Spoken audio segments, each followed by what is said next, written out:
Good afternoon, students. Today we will see about peptic ulcer. So, peptic ulcer is a hole or opening or sore inside the lining of stomach, duodenum, or beginning of small intestine, or as a part of esophagus. So, peptic refer to the word pepsin or enzyme pepsin, which break down the protein. Ulcer occur when the lining of the stomach or esophagus or duodenum is correlated by the acidic digestive juices secreted by the stomach cells. So, locations. So, ulcer may be found in the esophagus, stomach, duodenum, some part of jejunum at the multiple levels. If you see the symptoms, so abdominal discomfort usually occurs in epigastric area, upper middle part of the abdomen, and radiating towards the back, described as dull gnawing pain, comes and goes from the several days. Pain may increase when the stomach is empty at night or half to 3-4 hours of the meal. Pain is relieved by eating or anti-acid medication. Other symptoms will include about weight change, fatigue, bloating, chest pain, burning in the stomach, and other symptoms will also include about nausea. Anorexia is most common in the gastric ulcer. Vomiting, releasing the episode of severe pain due to evacuation of gastric acid content.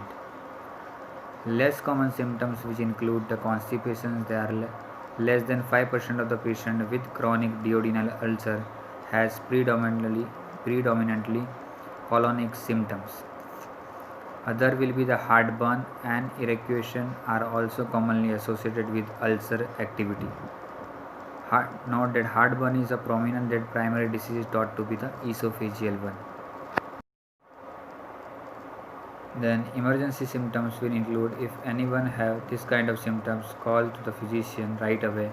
There will be a call a sharp, sudden, persistent stomach pain and bloody or black stool or bloody vomit or vomit like a coffee grounds. There could be the sign of a serious problem such as perforation when the ulcer burrows through the stomach or duodenal wall, and bleeding when the ulcer blocks the path of the blood trying to leave the stomach.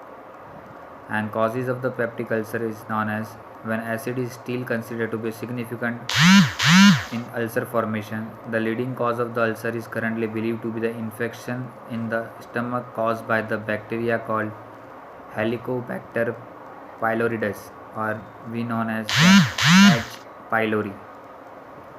So the stress increases the HCl secretion and chronic use of anti-inflammatory medication, most commonly referred as NSAIDs, that all kind of painkiller are part of an NSAID.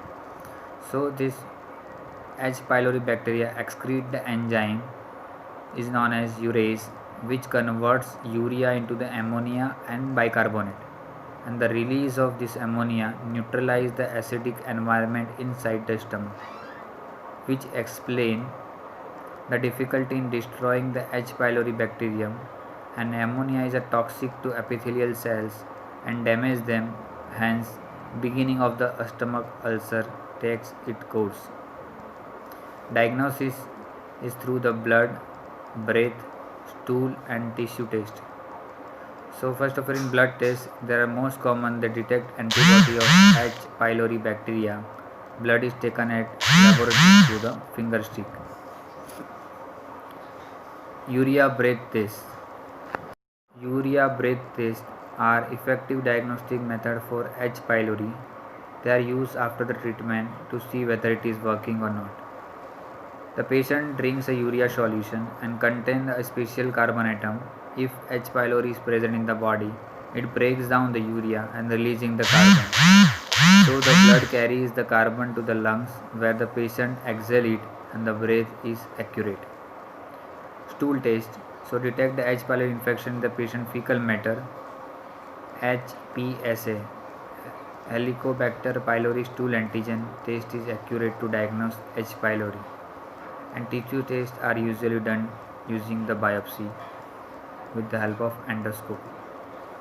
Now NSAIDs are the medication for all kind of arthritic pain, and inflammatory conditions.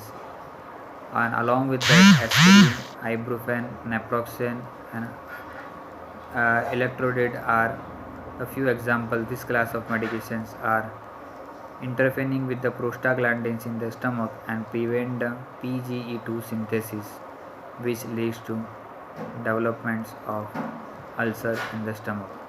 Other co-factors are cigarette smoking is an important factor for ulcer formation and the treatment of ulcer failure.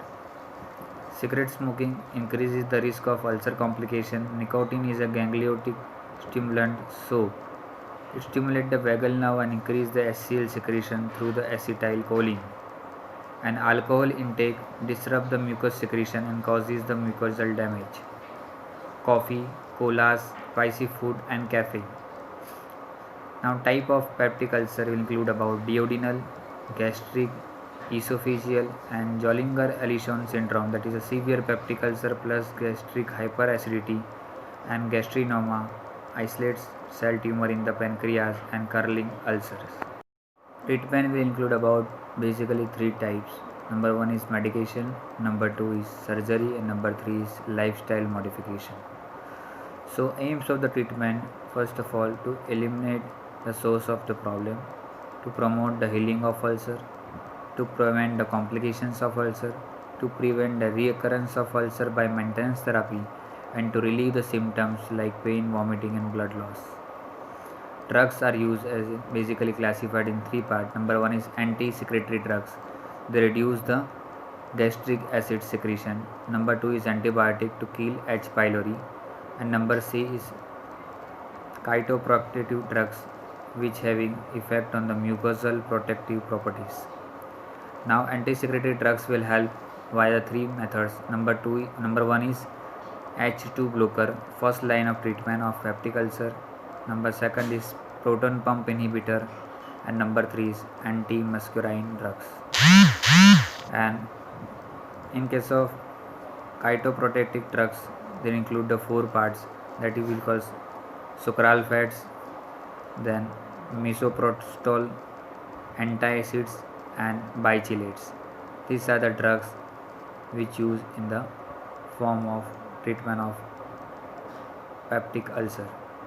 In that H2 antihistamine, we have nazitidine and famotidine are the two basic drugs, and along with that ranitidine and cimetidine. So there are basically four categories of the drugs which are producing effect to control the peptic ulcer. Next one is a proton pump inhibitors. In that we have basically five kinds of drugs. In that rabeprazole, pantoprazole, esomeprazole, omeprazole, and lansoprazole. These are the proton pump inhibitors. The third category of drugs, which includes about sucralfate, bichelates, misoprostol, and antacids.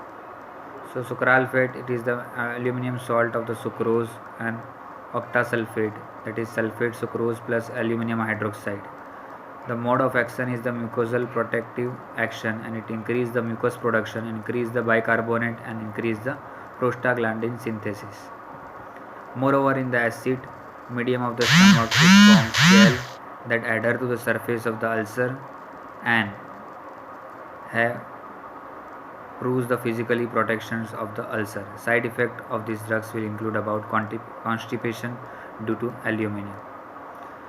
Then by smooth chelates, in that we have mode of action including increase the prostaglandin production, increase the bicarbonate, and increase the mucus production.